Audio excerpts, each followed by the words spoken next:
This is Ken Smith reminding you it happened today, August 11th. But the year was 1866.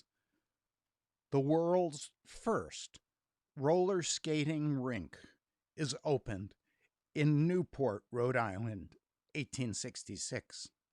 It was on this day $100,000 is raised for the construction of the pedestal for the Statue of Liberty, 1885.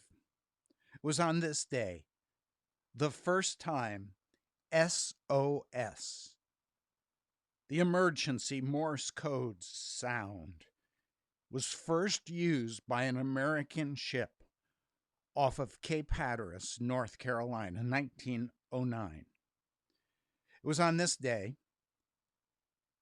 Nazis mass together in a demonstration against German Jews, 1935. It was on this day the Allies refused Japan's offer to surrender on the condition that Emperor Hirohito retains his status. He will, the next day, leave that condition and offer a full surrender. It was on this day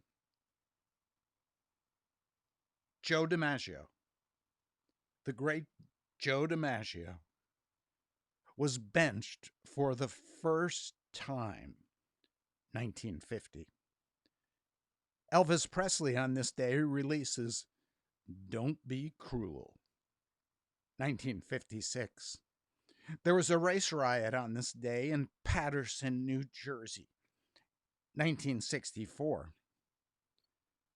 It was 1973, this day, American Graffiti, directed by George Lucas, opens in theaters across the United States, 1973. It was on this day Legionnaire's disease is isolated and they find the bacteria in Atlanta, Georgia, 1978. It was on this day, during a radio voice test, that President Ronald Reagan jokes that he signed legislation that would outlaw Russia forever.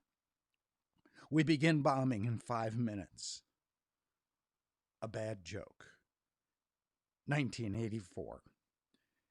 It was on this day Al-Qaeda is formed at a meeting with Osama bin Laden, Zahariri, and Dr. Fidel Peshawar in Pakistan, 1988. It was on this day that the largest outbreak of Legionnaire's disease is isolated and causes the death of 12, and 100 cases are found in New York City, 2015.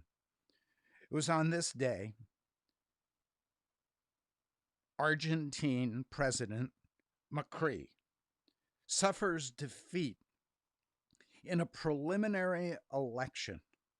The result was an immediate 20% plunge in the value of the peso, 2019. But that was 2019 in the past. This is August 11th, 2020. It was the COVID, the virus, for a 90-year-old Florida man who died this week after he insisted on visiting his wife who had caught the virus. Sam Reck died of coronavirus-related complications 3 weeks after his deathbed reunion with his wife of nearly 30 years, Joanne, who would die at age 86. The couple was likened to Romeo and Juliet at the Florida Presbyterian home, where he visited his wife. His daughter says most likely he knew the risks. There wasn't anything any of us could have done to have talked him out. He would have gotten himself there by my mother's side. I believe that.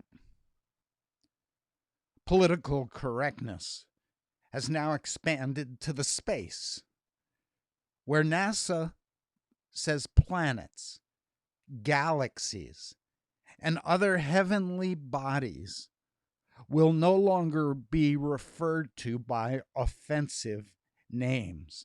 Under the new rules, the Eskimo Nebula, discovered in 1787, will now be referred to by the picturesque name NGC 2392.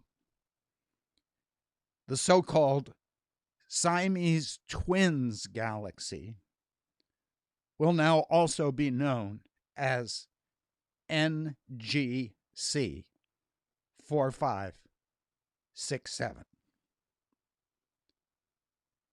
In a sign of how COVID-19 tests can often be misleading, Ohio Governor Mike DeWine tested positive for coronavirus on Thursday, and then hours later tested negative. Well, this is a day filled with good news, bad news, confusing news, and behind it all is the good news that this is the day the Lord has made. We will rejoice and be glad in it. This is Ken Smith reminding you it happened today, August 11th, 2020.